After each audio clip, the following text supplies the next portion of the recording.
안녕하세요. 오늘은 보내주신 자료들을 가지고 함께 깊이 파고들어 볼 시간입니다. 기독교의 핵심 예식이죠. 성찬의 의미를 다룬 아주 흥미로운 설교 말씀을 보내주셨어요. 고린도전서 10장이랑 하이델베르크 요리문답을 근거로 하고 있는데 이걸 통해서 빵과 포도주를 나누는 이 단순해 보이는 행위에 도대체 어떤 심오한 의미가 담겨 있는지 그걸 제대로 파악하는 게 오늘의 목표입니다. 특히 그 질문 주셨잖아요. 예수님이 이것은 내 몸이다, 이것은 내 피다라고 하신 말. 이게 도대체 무슨 뜻이냐? 사실 이 구절을 두고 역사적으로 얼마나 많은 논쟁이 있었는지 몰라요. 이게 신학의 가장 큰 논쟁거리 중 하나였거든요. 자, 그럼 보내주신 자료를 바탕으로 이 오랜 질문에 대한 답을 한번 찾아가 보죠. 먼저 자료에서 가장 처음 짚고 넘어가는 부분, 바로 로마 카톨릭의 견해부터 시작해 볼까요? 아마 가장 널리 알려진 해석일 텐데요. 네, 그렇죠. 보내주신 설교문에서는 이걸 화채설이라고 명확히 설명하고 있어요. 영어로 transubstantiation이라고 하는데 단어 자체가 본질이 변한다는 뜻이에요. 성찬식에서 사제가 기도하고 빵과 포도주를 축성하는 바로 그 순간 겉모습이나 맛, 향기는 그대로 빵과 포도주지만 그 실체, 그러니까 그 본질이 정말로 예수님의 살과 피로 변한다는 가르침입니다. 와, 그러니까 눈에 보이는 건 분명 빵인데 실제로는 예수님의 몸이라는 거군요. 정말 신비로운 개념이네요. 그런데 자료에서는 이 견해가 자칫 잘못하면 미신적인 방향으로 흐를 수 있다? 이 점을 꽤 날카롭게 지적하고 있어요. 맞아요. 예를 들어서 만약 그 빵이 정말 예수님의 몸이라면 그걸 실수로 땅에 떨어뜨리거나 혹은 입에 넣었다가 뱉는 건 상상만 해도 끔찍한 일이 되겠죠. 아, 그쵸. 그래서 실제로 그런 일이 생기면 사제가 그걸 정중히 수습해서 먹어야 하는 규정까지 있었다고 해요. 자료에서는 바로 이 지점에서 성찬의 신비가 미신적인 공포가 될 수 있는 위험성을 경고하는 거죠.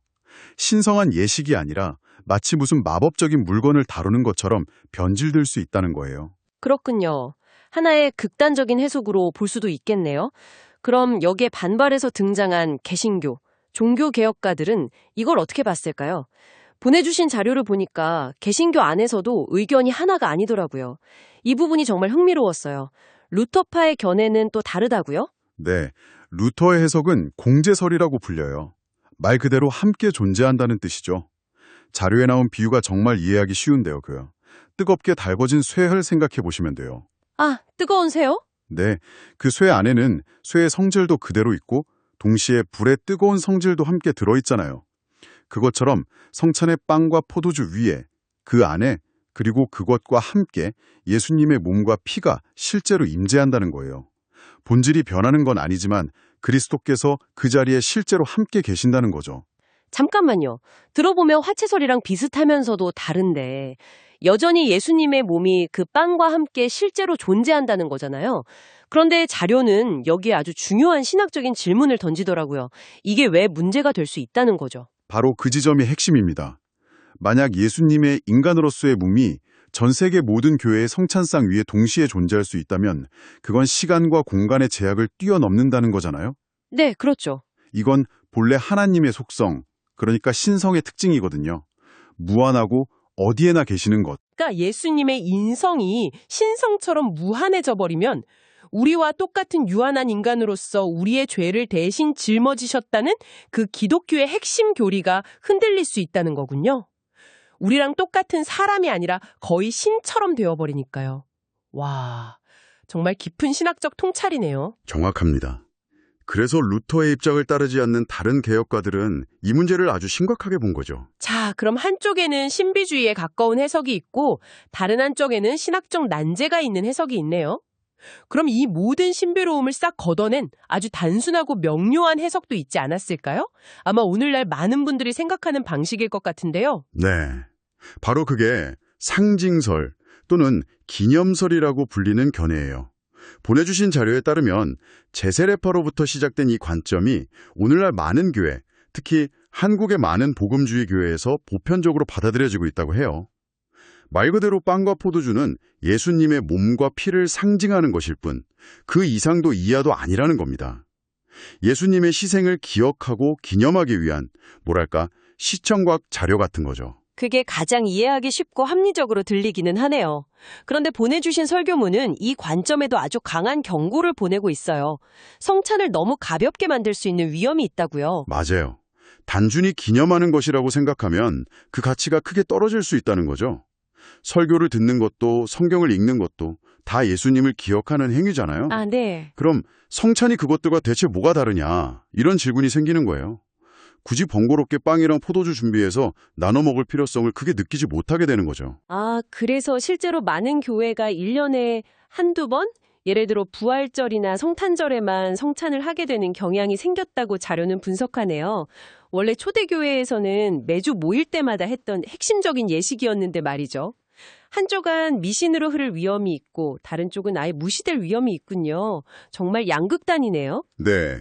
그래서 보내주신 자료는 이 양극단을 피하는 제3의 길, 바로 장로교를 포함한 개혁파교회의 성례적 해석을 대안으로 제시하고 있는 겁니다. 네, 저도 그 부분이 가장 인상 깊었어요. 문자 그대로도 아니고 단순한 상징도 아니다. 그럼 대체 뭐라는 걸까요? 여기서 표와 인이라는 두 가지 중요한 개념이 등장하죠. 그렇습니다. 먼저 표의 개념부터 보면 빵과 포도주가 눈에 보이는 표시라는 거예요. 무슨 표시냐? 빵과 포도주가 우리 육신의 생명을 유지하고 기쁨을 주듯이 눈에 보이지 않는 예수님의 몸과 피가 우리 영혼의 생명을 유지하고 영적인 기쁨을 준다는 사실을 보여주는 거죠. 일종의 살아있는 시청과 교보제라고 할 수 있습니다. 표까지는 상징설과 좀 비슷하게 들릴 수도 있을 것 같아요.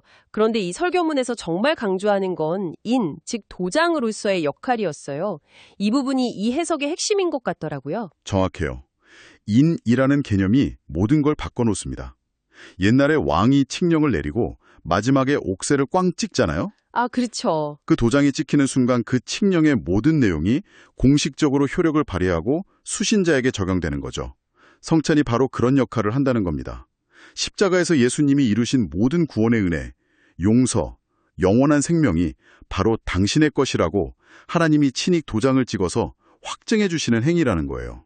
와, 이건 그냥 기억하는 차원을 훨씬 뛰어넘는 거네요. 약속의 내용을 다시 한번 상기시켜 주는 게 아니라 그 약속이 바로 내 것이라고 보증해 주는 사건이라는 거잖아요. 자료에 나온 비유가 정말 와닿았어요. 포도주를 마시면 알코올 성분이 실제로 우리 몸에 들어와서 얼굴을 붉게 만들고 몸을 덮이는 것처럼 성찬에 참여할 때 그리스도의 은혜가 우리 존재 안으로 실제로 들어와서 우리를 변화시킨다는 걸 체험적으로 확인시켜 준다는 거죠. 네, 그래서 성찬은 단순히 머리로 이해하고 끝나는 게 아니에요. 우리의 모든 감각을 통해 하나님의 약속을 맛보고 만지고 경험하게 하는 매우 실제적인 사건이 되는 겁니다. 그렇다면 이 놀라운 경험이 개인의 영적인 체험에서 그치는 걸까요? 자료의 흐름을 보면 그게 끝이 아닌 것 같았어요. 이 성찬의 경험이 더 큰 차원으로 이어진다고 설명하죠. 맞습니다. 이 성례적 해석은 필연적으로 두 가지 신비한 연합으로 이어져요. 첫 번째는 그리스도와의 신비한 연합입니다. 여기서 이런 질문이 생기죠. 예수님은 부활해서 하늘에 계시고 우리는 땅에 있는데 어떻게 우리가 그분의 몸과 피에 참여하고 연합할 수 있는가? 그쵸. 물리적인 거리가 어마어마한데 어떻게 연합이 가능할까요? 보내주신 자료는 그 간격을 성령께서 연결하신다고 설명해요. 우리가 성찬에 참여할 때 성령께서 역사하셔서 하늘에 계신 그리스도의 생명과 은혜를 우리에게로 가져다 주시고 우리를 영적으로 그분께로 끌어올리신다는 거예요. 그래서 물리적으로는 떨어져 있지만 영적으로는 가장 깊은 연합을 이루게 된다는 신비로운 진리를 담고 있습니다. 성령을 통해 시공간을 초월한 연합. 그리고 이 첫 번째 연합이 자연스럽게 두 번째 연합으로 이어진다고요? 이 부분이 정말 이 자료의 백미였던 것 같아요. 네, 바로 그리스도인들과의 신비한 연합입니다. 논리는 간단해요. 여기 있는 모든 신자들이 각자 한 분이신 그리스도와 연합했다면 그 결과로 우리 모두는 서로 연합해서 한 몸을 이루게 된다는 거죠. 고린도전서 10장 17절 말씀, 떡이 하나요 많은 우리가 한 몸이니 라는 구절이 바로 이 진리를 말해줍니다. 그래서 성찬은 교회가 진정으로 그리스도의 몸이라는 사실을 가장 실제적으로 경험하고 세상에 보여주는 현장이라는 겁니다.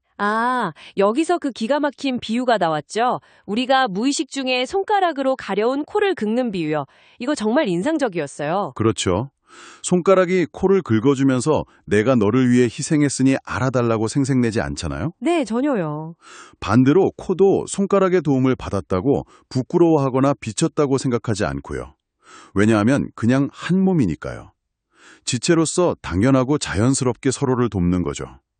자료는 교회 공동체 안에서 성도들의 관계가 바로 이와 같아야 한다고 역설합니다.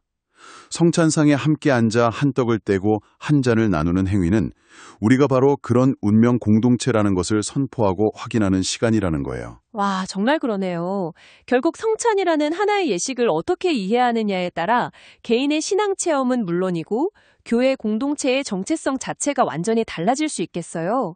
과거의 사건을 기념하는 걸 넘어서 지금 여기에서 그리스도와 그리고 다른 성도들과 연합해서 영원한 생명을 미리 맛보는 현재적인 사건이 되는 거군요. 바로 그겁니다.